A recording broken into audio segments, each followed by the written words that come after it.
Hey there everyone, this is Samuel Johnson and welcome back to the MCU Perspectives What If Edition. And today we're going to be discussing episode 14 of Marvel's What If. What if Captain Carter fought the Hydra Stomper? And yes, if you can't tell by the title of this episode, it's a sequel, like I mentioned last week. And, well, the central focus character for this episode is Captain Carter. Now, I feel like I don't need to give Captain Carter an introduction since, What If is kind of her home.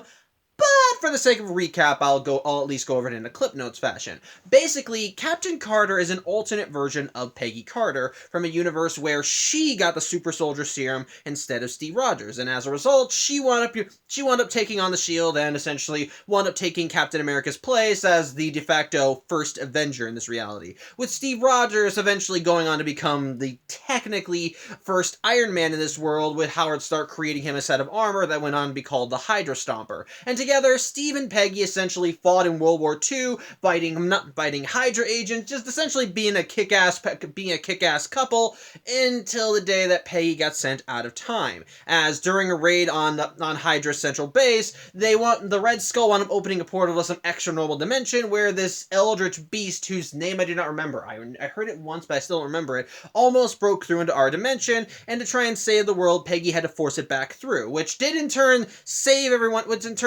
everybody, but it also sent Peggy forward in time into the modern day. And as a result, she found that she missed a lot of time, and so, like Steve Rogers in the main universe, she essentially, to try and kind of cope with being out of time and losing almost everyone she cared about, she went on to essentially kind of dove into her superhero work, with the beginning of this episode even showcasing that this world even dealt with its own version of the Chitauri invasion with its own Avengers, which for the most part the roster is the same with Thor, Hawkeye, Black Widow, Captain Carter, Mr. Captain America, Iron Man. I maybe even mentioned Iron Man before. Maybe the Hulk, but in this case, in this reality, also has the Wasp as a member of the team. Whether it's Janet Van Dyne or her daughter, I have absolutely no idea, but she's a part of the team, and ultimately Captain Carter led the charge against Loki and helped win the day.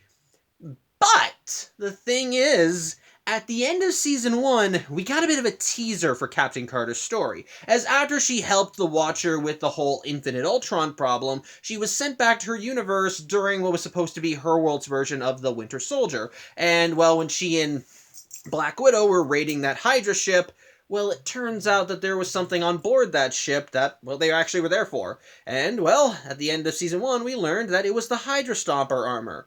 And apparently there was someone inside it, which is actually where this episode begins, as we see Peggy and Black Widow as they're looking in, and Peggy, when she hears the whole, there might be someone in that armor, you can just see, like, her face light up, until the armor activates, its eyes glowing red, before it suddenly points its arm-mounted turrets at Peggy and Natasha, and just starts unloading on them. At which point, the pair of women get out of the way before the Hydra Stomper bursts out of its container and starts chasing after them, flying all around the ship as it tries to shoot the two women down. And it's just kind of hectic and crazy and all over the map, as regardless of where Peggy or Natasha go, the thing is just flying after them one by one, just flying after them. And while they're able to mostly outmaneuver it, it's a giant-ass suit of armor that is filled with a lot of firepower and killing machines. My point is, it's kind of hard to fight this thing mano a mano. And as a result, Peggy and the Black Widow do their best to try and outmaneuver it and fend it off. It's still very much clear that they're outgunned here. Although in the midst of the battle, in the midst of this little bit of chaos, Peggy does manage to knock this thing's helmet off and see who's piloting the thing. And sure enough, yeah, it's Steve Rogers, as he doesn't look a lot older. At best, he has a beard, but it's clear that something's a little off with him, as when Peggy actually sees him in the armor, she doesn't see a hint of recognition. He just looks stalwart and just kind of emotionless. But either way, shortly after the helmet comes off, Steve and the Hydra Stomper armor fly away. At which point, Peggy wants to know what the hell is going on, as once she and Black Widow arrive back in the mainland, they're in Nick Fury's office, and immediately Black Widow wants to know why the hell she wasn't told about this, as apparently Nick Fury told Peggy that Steve Rogers died on a mission in the 1950s, and apparently that was the case. What Nick Fury didn't tell Peggy about was that apparently there were rumors running around since the 1960s that the Hydra Stomper armor was still active and was acting as a terrorist, taking out quite a few people, very important political figures, and many SHIELD agents. Basically, the Hydra Stomper armor is basically been a known factor for years now, and Nick Fury didn't want to tell Natasha because it was, or didn't want to tell Peggy because it was a need to know type of thing. And and the thing is, Peggy is kind of confused. After all, it's clear that it was Steve in the armor. So why is he doing all this? After all, Steve is a Boy Scout. He's the guy that if he was given power, he would use it to help the little guy rather than shoot them down. And that's the case in almost every universe we've seen of him. Whether he's Captain America or the Hydra Stomper, he's got a heart of gold, so he wouldn't be doing this of his own volition. Unless someone had gotten to his head, and Natasha knows someone who could get to his head. The Red Room. Yeah, it turns out that during the mission where Steve died, the Red Room was able to find him and essentially picked up the pieces and reprogrammed Steve's mind. And if you've seen the Black Widow movie, then you know that the Red Room, when it gets you in their grasp, is very thorough and very good at their job. So even if Steve was still in there, he's essentially not in control of his own body. Even if there was still some fragment of Steve in there, he basically is in a position where he can't do a thing to stop this, even if he wanted to. As a result, like I said, as we kind of saw with Steve earlier, the lights are on, but we have no idea who's home. As such, immediately Peggy, of course, when she hears that that's what's gotten to Steve, she kind of gives Black Widow kind of the stink eye, and Black Widow admits that she didn't tell Peggy about this because, she didn't want to break Peggy's heart twice, because after all, she thought she lost Steve before, and, learning this would probably hurt her more. But either way, learning this knowledge does make Peggy want to find Steve, if just on the vain hope that she can bring him back, get him back to the side of the Angels, and undo whatever programming has been done to him. But Nick Fury wants her to sit this one out. Something that Peggy Carter isn't exactly willing to do. As such, she does start asking questions and pretty much says that I'm going whether you want me to or not. And as a result, and ultimately she's able to get Nick Fury to tell her who they believe Steve's next target is going to be.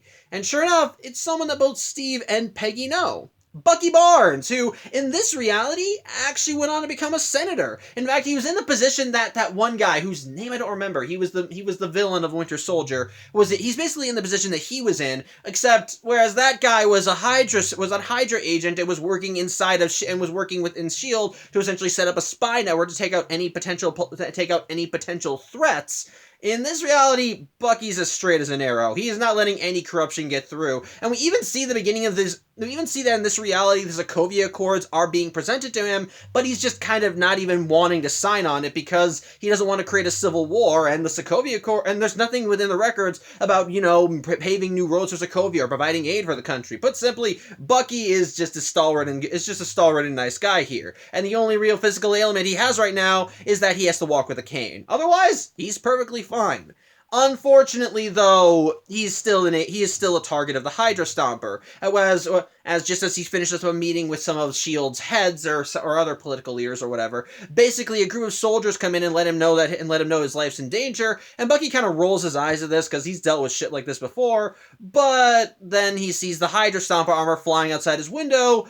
And at this point, he and the group of soldiers realize they gotta get out of there. Thankfully, Peggy is able to come in and she's able to save Bucky's life before he gets gunned down, which allows Bucky and the soldiers to run away. As Bucky's running away, he wants to know who the hell is piloting the Hydra Stomper armor before Peggy tells him it's Steve. He's the one in charge there, which I love that.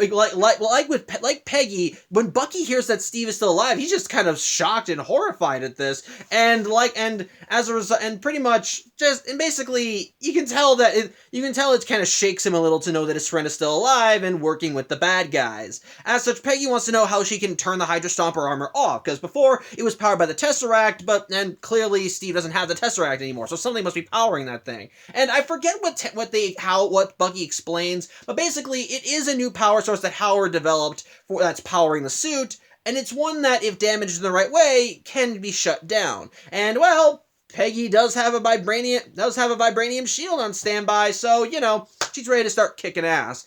As such, as Bucky and Co continue trying to escape, well, Nick Fury ends up sending in more people to take the Hydra Stomper out, including Black Widow, with the order telling her to essentially shoot to kill, as the Hydra Stomper is essentially a terrorist at this point. They kind of need to take all of this, and they have to kind of take this threat seriously, regardless of who's wearing the armor. As such, two shield jets fly in and try to shoot the Hydra Stomper armor down, with one of them being piloted by Black Widow, and essentially Steve just shoots one out of the sky, blocking Bucky's escape. As such, Bucky kind of has to force a retreat, and in the meantime, and basically, as this is going on, Peggy does manage to catch up to the Hydra Stomper, and the two of them do have a close quarters combat, which does result in Peggy getting knocked away into another part of the building. But ultimately, I'm sorry I'm getting some details muddled again. I just watched the episode, so not everything is stuck. But basically, in the midst of all this, the Hydra Stomper does manage to catch up with Bucky, and does have him in his crosshairs, which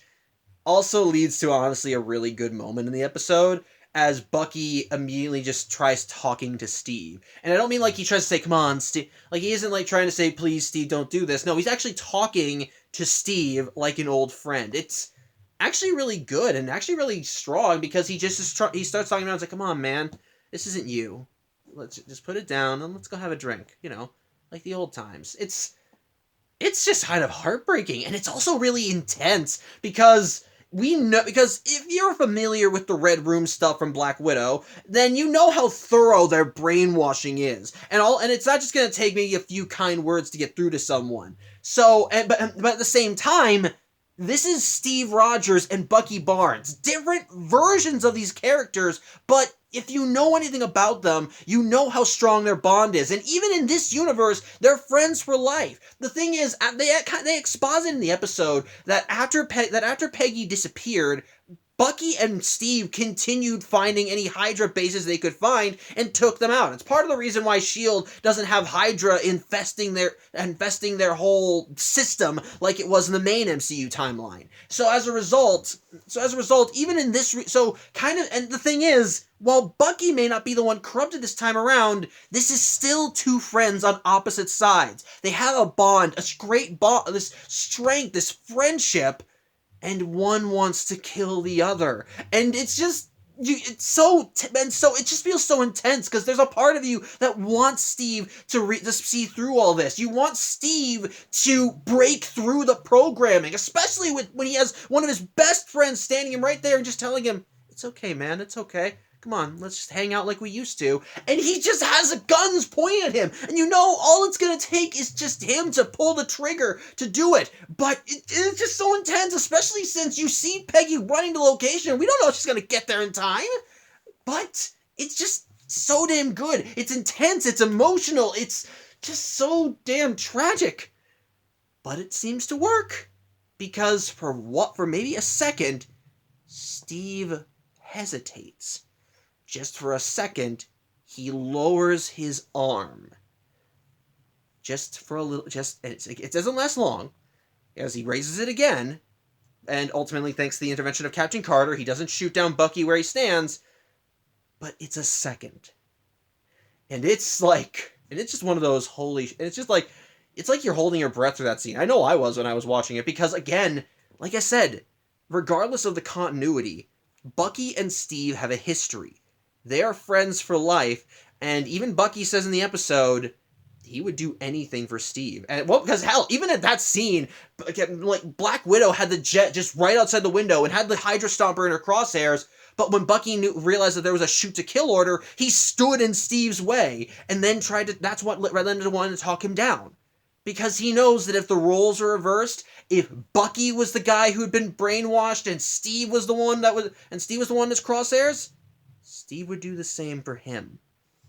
And it's just sad. It's just like, it hits me right, it hits you right in the heart, because no matter the universe, these two are friends for life, and they're never going to abandon the other. I love it. I love it so much.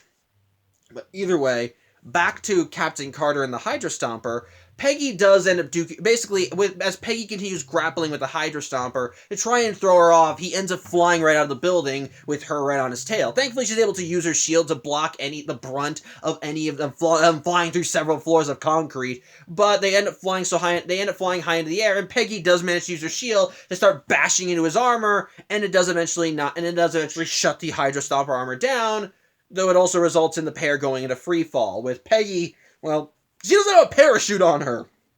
So she tries flying closer to the Hydra Stomper to get a hold of him, but when she does eventually get close, she tries to get Steve to wake up, but he's not moving at all. Thankfully, though, Natasha's got her covered as she flies in with the jet, and while they do cut it a little close, she's able to angle the jet just enough so that Peggy and the Hydra Stomper are able to fall in, and thus once they're inside, she's able to pull up and fly away. As such, with Peggy and Natasha now essentially harboring a known terrorist, they gotta lay low, as they end up flying out to Ireland to essentially what is a black site, so to speak, and with Steve unconscious, they're able to kind of look more into the Hydra Stomper armor, and they are able to figure out what's going on with Steve. Essentially, the Hydra Stomper armor is the reason why he still looks so young, despite the fact that this is decades after World War II. He is basically, the Hydra Stomper armor has kept him in his best physical fitness, keeping him going, but it's also the only thing keeping him alive. At this point, he and the armor are basically stuck together. You can't have Steve Rogers without the Hydra Stomper, and unfortunately, removing Steve from the armor will also kill him. So, unfortunately, Steve's essentially stuck in that thing. It's kind of reminiscent of the original Iron Man, so to speak. As in Tony's early days in the comics, he was actually stuck wearing the Iron Man armor for a while until he could find a way to condense the chest plate into his, chest piece, so to speak. As a result, it still really feels tragic as, this is now like a two-pronged front, as Peggy now wants to try and find a way to help Steve get out of the armor while also undoing the brainwashing that the Red Room has put him through. And while Natasha does throw out the idea of calling for help from friends like with Tony Stark or Bruce Banner, since, there's still Iron Man and the Hulk in this universe, plus Bruce Banner's a well-known scientist, Captain Carter doesn't want to get them involved because, like I said, they're harboring a known terrorist, and every country on Earth is probably going to want a piece of them. So this is not going to go well. But in the meantime, she does still at least want to find a way to fix Steve's head, so to speak, so she wants to try and find the Red Room. Unfortunately, finding that the Red Room is just as easy in this universe as it is in the main MCU timeline. After all, which is to say, almost impossible. The Red Room travels all the time and nobody knows where it is, not even Natasha. However, when the topic of the Red Room is brought up, Steve gets up and he tells the pair of ladies that he can bring them to the Red Room. Which, what I love is that when Peggy sees Steve, she runs up to him, and it's kind of tragic. But Natasha's hesitant. She looks suspicious. She thinks that this is a little too convenient. Which, yeah, even before then, she kind of tried to let Peggy off easy, telling her that if Steve wakes up, they have no idea whether it'll be Steve in the driver's seat or whatever the Red Room did to him. So it's definitely a coin flip. But either way, this is still the only lead that they got, so they need to go. So ultimately, with Steve's help, they are able to figure out where the Red Room actually is, so to speak. And apparently, they set up base in an old KGB base, which the Red Room reformatted so that it looked like essentially an old-timey American neighborhood, basically, and it's basically just all the stereotypical gosh darn white bread 1960s or 1930s stereotypes you can expect. As there's white picket fences, there's laundry hanging on a thread, there's just signposts, little suburban homes, and it's just all cheesy. Hell, and throughout the whole town, there's just like robots and mannequins that are meant to look like regular people, saying, "Oh, they love baseball, they love their they love having kids and all that stuff." It's basically just as cheesy and as cliched as you would imagine. But either way, once they land, Steve says that he put in a call for the Red Room, and they'll eventually come to pick him up sometime soon. So until then, essentially he, Natasha, and Peggy have to just sit and wait. Which what I love is that immediately Peggy and Steve look at each other as they decide. As Steve says, he still owes her a dance. And what I love is that Natasha immediately picks up the vibe of she's not welcome here, and so she just quietly leaves to look for a lemonade stand, as she says. And as a result, we do get a small, but actually a pretty sweet moment between Peggy and Steve as they just talk. They're just like in a little gazebo and talking, and Steve admits that, well, part of the reason why he continued going on as the Hydra Stomper was because he really didn't know what else to do with his life. Like, Bucky moved on with his life. He got married, had kids, and actually has made something of himself. But in the case of Steve, Peggy was the love of his life, and regardless of how much time passed, he could never get over her. It's part of the reason why he still continued fighting Hydra. It's because if he went on those missions and continued fighting the bad guys, then at least he could pretend that she was still there. It's actually really tragic, but at the same time, I like that Peggy and Steve are able to just share this moment with each other. And I love that when Peggy hears that no matter how much time passed, he still loved her, it's just sweet. Again, it's common threads. I like that. They're rewoven into different patterns, but they're still intertwined with one another. It's just sweet. And in the midst of this conversation, Peggy and Steve almost go in for a kiss, which I also kind of skipped over something here. Again, sorry, I'm skimming a little bit. But even Peggy has admitted that even Peggy has even confided in Steve what she thinks of the future. But ultimately, she still is a fan of slow dancing, which again, it's just sweet. But like I said, that's what ultimately leads to them almost going in for a kiss until Peggy gets shot with a widow sting. At which point, she and Steve look around and see all the mannequins in the neighborhood are looking at them, and all have little stingers in each of their hands. So yeah, obvious trap is obvious.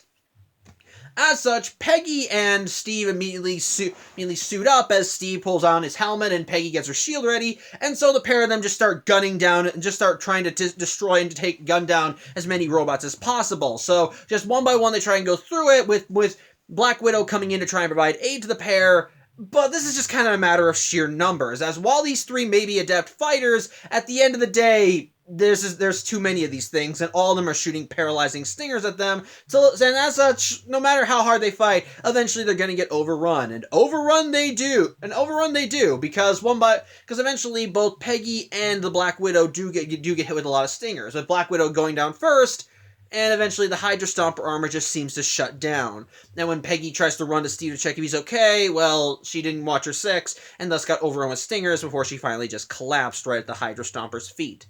As such, at that point, the mannequins just stop shooting them, and as Peggy looks up to the sky, she sees the Red Room flying in.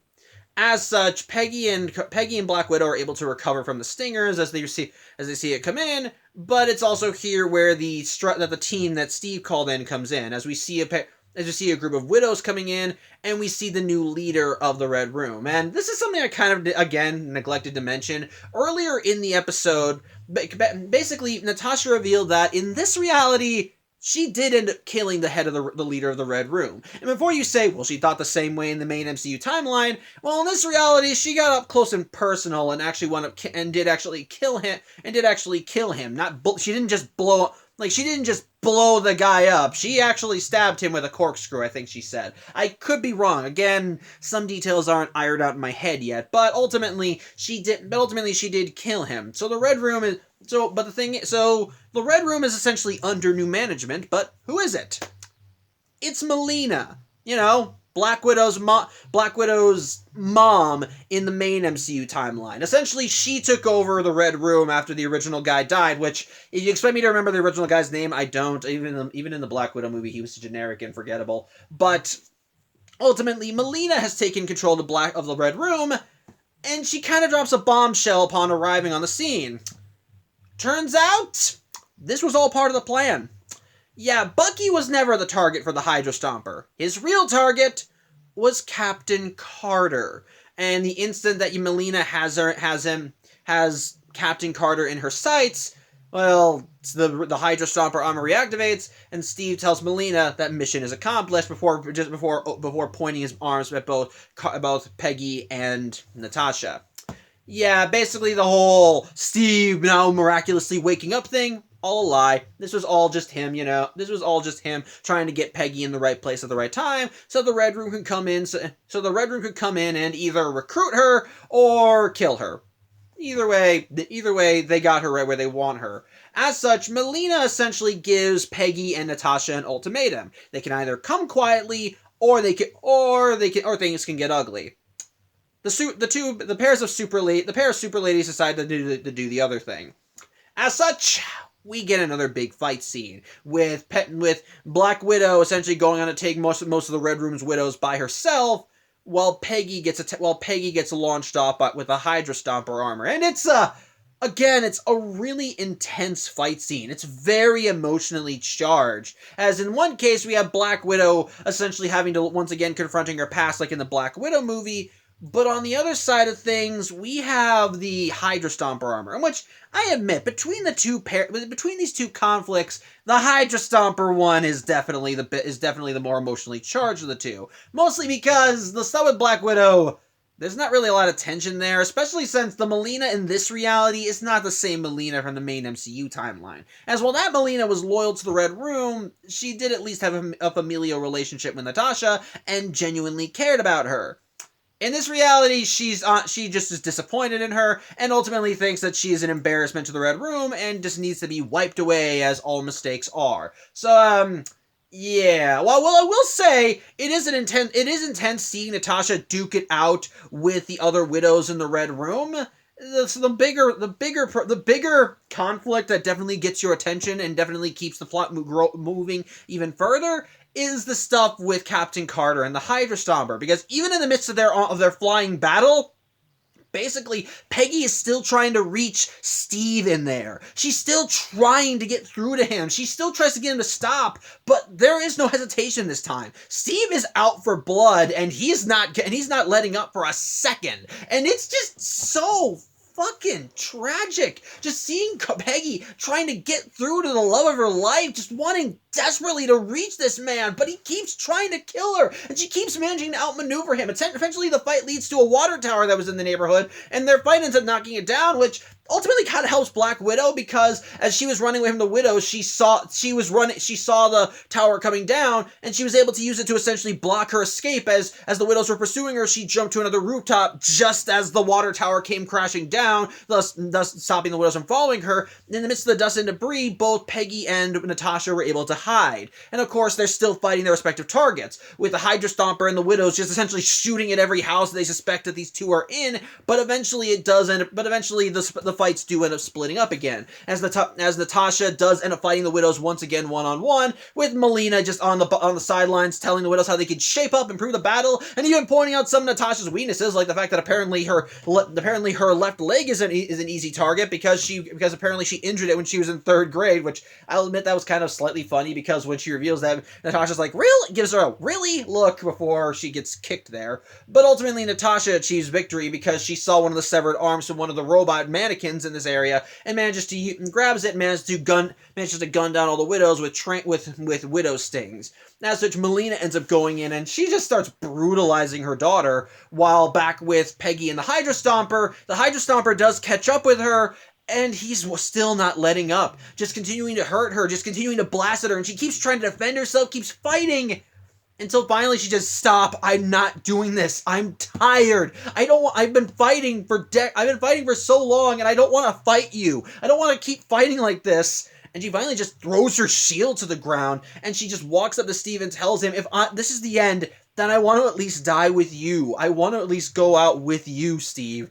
Which, again, is just so tragic, as Steve's, like with Bucky, Steve has his guns trained. At one point, like I said, even in the midst of the battle, she managed to knock his helmet off, so she's not seeing the Hydra Stomper, she's seeing Steve Rogers, and he's just looking at her with the same blank but stalwart expression on his face, as he looks like he's ready to try and end her, but she's just saying, if you're gonna kill me, I at least want to die, at least want to die with you. I don't want to forget you again.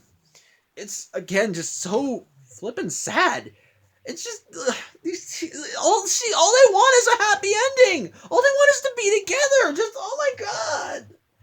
But like with Bucky, ultimately Steve this bare moment, it does seem to get through to Steve, at least a little bit, because in that moment, Steve lowers his arm again, and he quickly realizes who the real enemy is as he looks up to the Red Room and pulls his helmet down. At which point, Peggy realizes what Steve is doing, and she just tries to tell him, no, don't do this. I don't want to lose you again. Please don't do this. Stop, Steve, stop. But Steve isn't listening. Because at the end of the day, this is Steve Rogers. And no matter the universe, no matter the continuity, he's the guy who will always make the big sacrifices.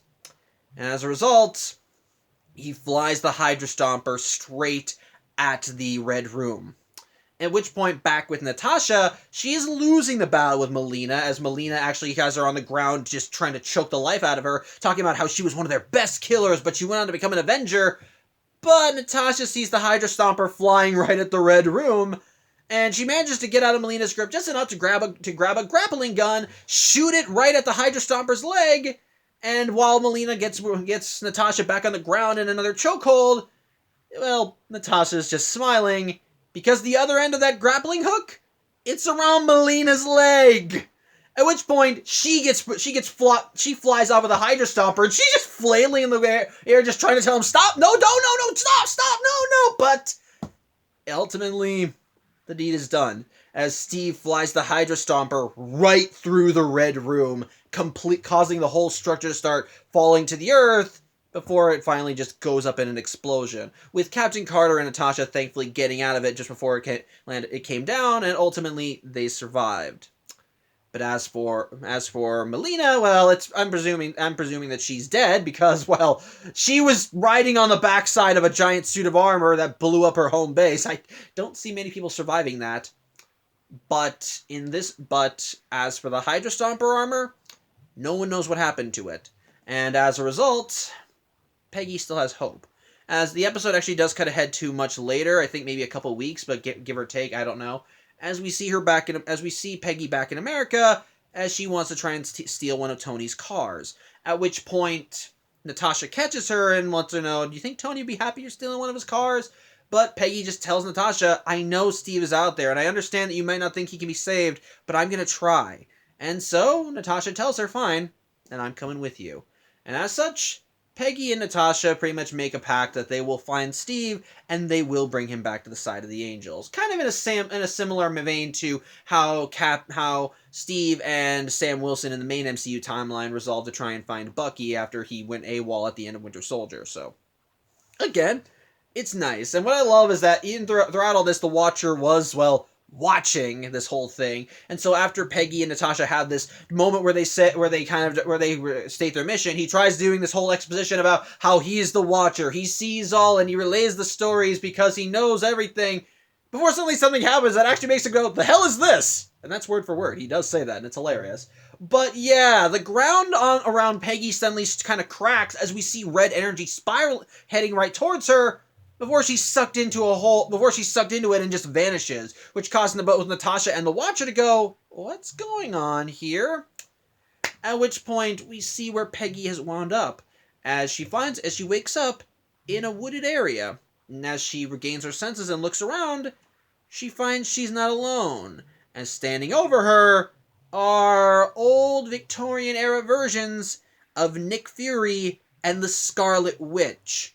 With the episode, with Peggy ending the episode out as she calls the Watcher and asks him what the hell is going on. So, yeah, that was What If Captain Carter Fought the Hydra Stomper, and quite frankly, I think this is a great episode. It's a great episode.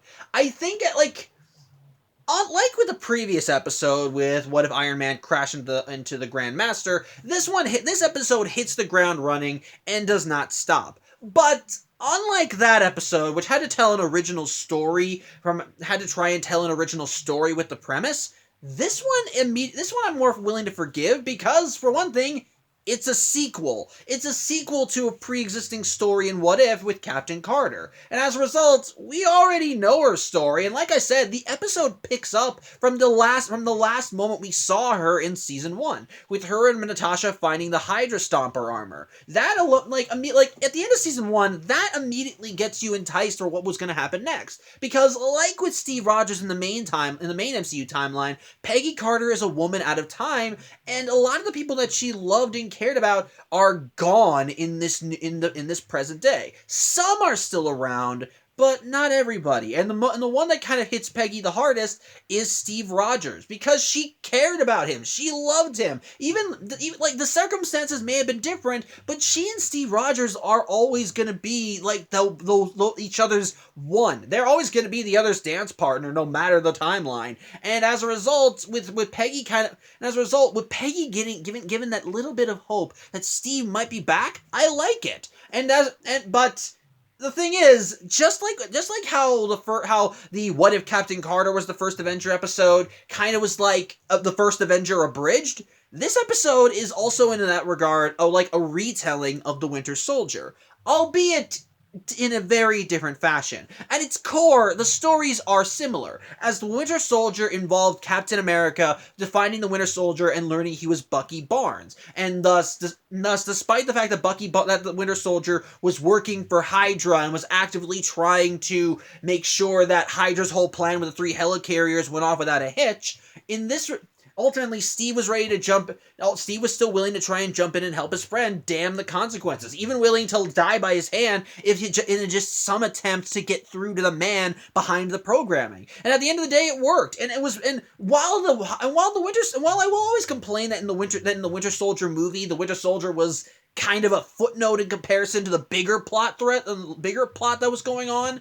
At the very least, it's still that emotional core with Steve and Bucky. It still hit hard. It still hit the right emotional marks and still kept you invested, because at the very least, this was someone that Steve cared about, that you wanted to see come back to the Angels, if just because you wanted to see Steve reunite with his best friend.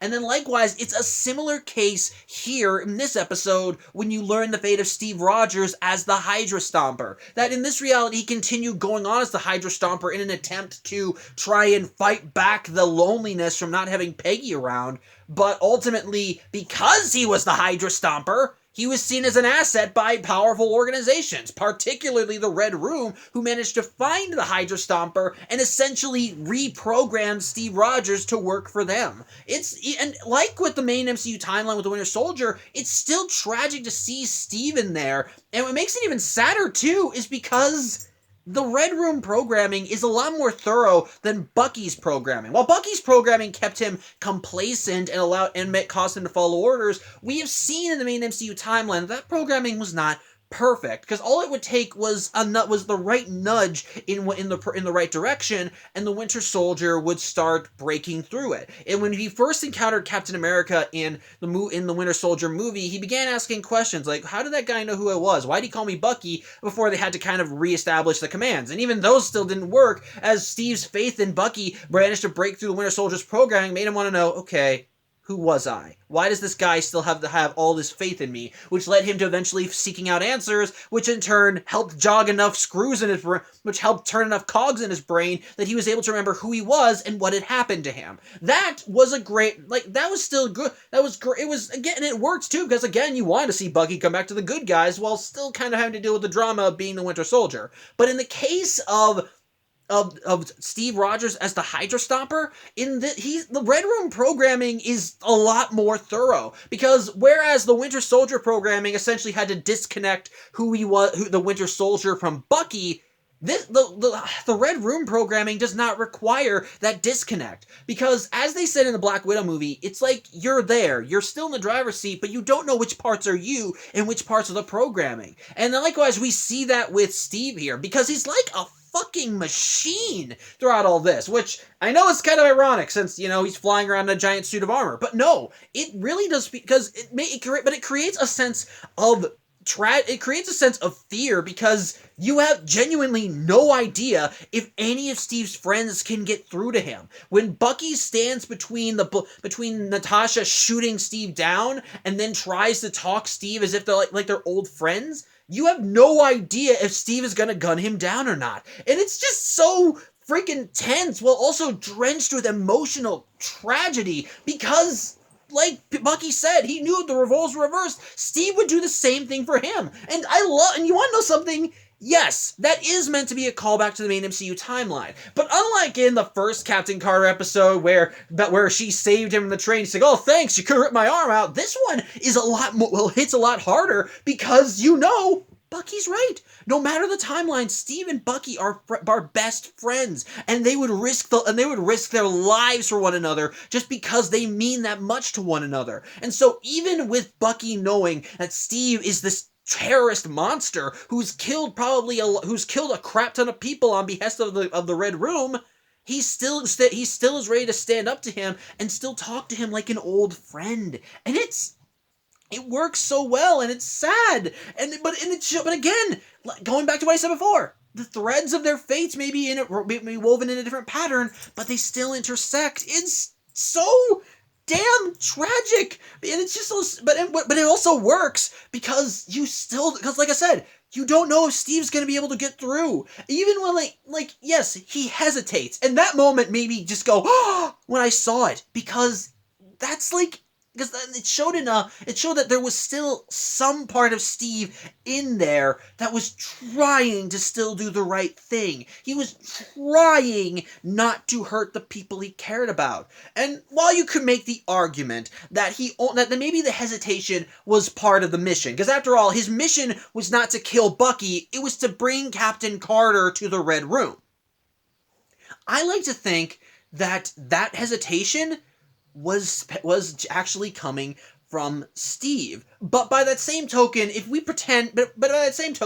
you go with the other alternative, and that it was all part of the act, it makes the final confrontation with the Hydra Stomper in the climax of the episode that much more tragic. Because even in this moment, when Peggy learns that Steve was using her, was playing on her emotions just to get her in the right place at the right time so the Red Room could abduct her, she's still trying to get through to him. She's still trying to help him. She's still trying to get through to the man. And while she keeps fighting for her life against him, eventually, she just is done.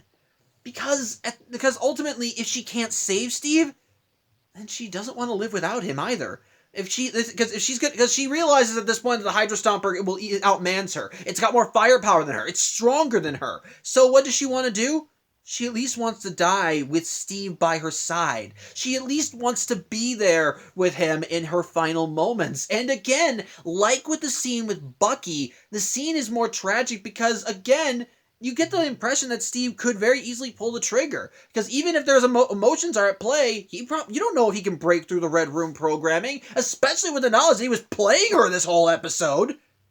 But when he doesn't, when he actually puts his arm down, well, it hurts because you see that enough of Steve Rogers has come through to the surface that he's ready to take down the people who are using him.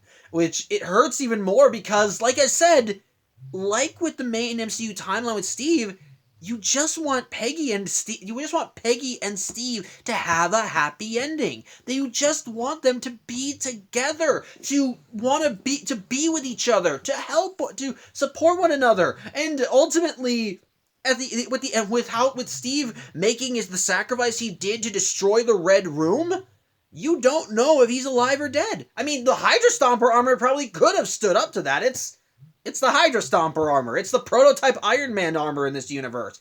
And considering that even in its heyday, and when it was commandeered by the Red Room, it was a death machine that practically no one could take down. Steve probably survived that thing, but we don't know it. We don't know if he did or not. And so as a result, while it's tragic, it's tragic that because Peggy was not able to get back together with Steve, we still hold out some form of hope. Because like Peggy, we want to see Steve come back. We want to see him come back. And at the end of the day, the episode does end ambiguously in that front because at the end of the day, Captain Carter still wants to find the love of her life, and it's It's just sweet and tragic. And I think that's what makes the episode work. The emotional core with Peggy and Steve. Because it's just as strong in this timeline as it is in the main MCU timeline. Like I said, one moment that I genuinely love, which was a small moment, but one that I think worked, was the moment when Peggy and Steve were just talking while waiting for the Red Room. And yes, you can argue, and yes, that was a moment when Steve was clearly was playing on Captain Carter's emotions, but there was no. But the thing is, like I said, the programming essentially alters Steve's mind so that he's willing to do all these things without hesitation. But that also means that his mind is still intact. He can still remember things, and hearing his history with after Peggy disappeared, that he essentially just dove into his work because it was his only way of coping. It's just so tragic, but also uplifting. But also uplifting because here they are now. Peggy is back, and all she wants to do is be with the man she loves. It's just so sweet. It makes you so happy, but it also makes it sad. But it makes the ultimate reveal much more sad because, well, because again, we have absolutely no idea if Steve can be saved in this timeline. It hits all the right moments well, and again, because it's the Red Room pulling Steve's strings, it makes these emotional moments where he comes face to face with some of his former allies, like with the Bucky scene, or again with the climax of the episode, that much more tense because we have absolutely no idea which way the pendulum will swing. Will it end with him shooting down someone he cared about, or will it end with him fighting back against the programming just enough that he's able to lower his weapons? It really works so well to the episode's benefit, and like with everyone else, you want Steve to come through. You want him to come back, if not just for his own sake, but for Peggy's sake, because you want them to still be together. Because it's clear they still want to be together, but ultimately, we have no idea if things will work out. And by the end, when Steve does sacrifice himself, we don't know whether he made it out alive or not. Most likely he did. Most likely he did because, like I said, Hydra Stomper armor. It can probably withstand the explosive force that it threw on the Red Room. As a result, ultimately Steve's probably still out there, and so there's still some hope in that regard. But at the same time, it's still ambiguous enough so that we have no idea. Now, ultimately, he might, because, hey, if Peggy is still going through the motions of reliving Captain America movies, then we might end up seeing another version of Civil War, which means that people are most likely going to be fighting over the Hydra Stomper, which, if there's no Captain Carter episode that's supposed to mirror Civil War in Season 3 of What If, I'm going to rage, because complete the story, damn it! Give Peggy a happy ending, for God's sake. But at the end of the day, I do still think it works. And again, I like that I like how it's done. Like I said, the plot of the episode does mirror the Winter Soldier, but it does it in a different way. Similar story beats with having a former ally be turned into an enemy that the hero was trying to win back. But it does it very differently. Whereas the Winter Soldier, there was a big conspiracy plot going on with Hydra being in bed in S.H.I.E.L.D., and this time around, the stakes are a lot more personal. There's no big crisis going on. It's just Peggy trying to get Steve back and being played for a fool at every step of the way. And even throughout all this, at the end of the day, what makes it work is that the core of the episode isn't taking down the Red Room. It's getting Steve back. Before you jump down my throat and say that I think the Winter Soldier is inferior, no. Captain America: The Winter Soldier is still an awesome movie. I still recommend it. It's a great movie, all things considered. But one of the complaints I had with that movie was that despite being called The Winter Soldier was kind of a footnote in the whole thing, even though the whole thing of his identity was meant to be a lot more tragic and hit home. But here, the core is not taking down the Red Room. The Red Room is a side thing at the end of the day. It's admittedly a side thing in this story. Taking down, and while we do like seeing it get taken down, at the end of the day, the big battle, the one that we're actually fighting for, the one that Captain Carter went all this way for, was just to get Steve back. And that I think works at an emotional level. Like I said, it's a great way of retelling the story of the Winter Soldier with actually having having that emotional conflict be at the center of the plot rather than the bad guys who are controlling him and taking advantage of him. So I dig it. And again, like I said, Captain America: The Winter Soldier, great movie. Really do recommend it. Really, go watch it. It's great. It's great. Still one of the MCU's best. So I'm not going to dissuade you from watching that. I'm just saying that the plot's different. I'm just saying I think this plot is really great too. I think it's really great too, and it at least excels in that one area that Winter Soldier was lacking in. So again, it works. I love it. So again, it is, like I said, it's a really good story. It's just from the emotional standpoint. And with the ending, and of course, the ending is definitely one of those things that hits home, because yes, the ending to this episode does hint at future stories and what if, like I said, we see Peggy Carter flying through time before ending up in another universe wherein we see old-timey Nicholas Fury and Scarlet Witch there to greet her. So yeah, you kind of want to know what the hell's going to go on there, and yes, one of the future What If episodes will be addressing that. And guess what?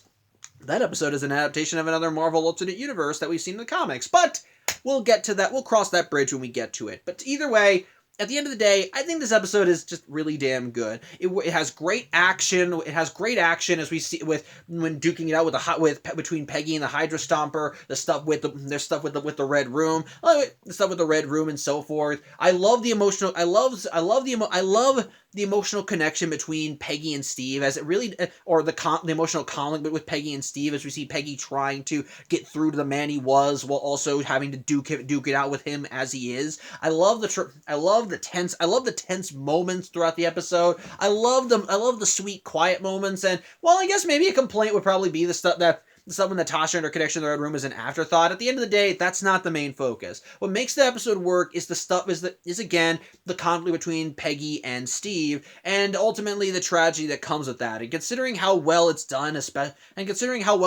we see Steve come face to face with his former allies, with them literally being on the other end of his gun barrels. It's, at the end of the day, just a really damn good. I think it's just a really damn good episode, and I think it's one of What If's best. So on the whole, just a great episode, and I highly recommend. So, yeah, I think that's really all I have to say. I thank you for watching. I'm Samuel Johnson, and next week when we come back to What If, well, you want to see an original character? No? Well, too bad. You're getting one anyway, because next time we meet, we're going to be seeing a very different MCU timeline, as the point of divergence happened a lot earlier than even the movies. So, till then, I hope you have a good Wednesday, and as always, take care.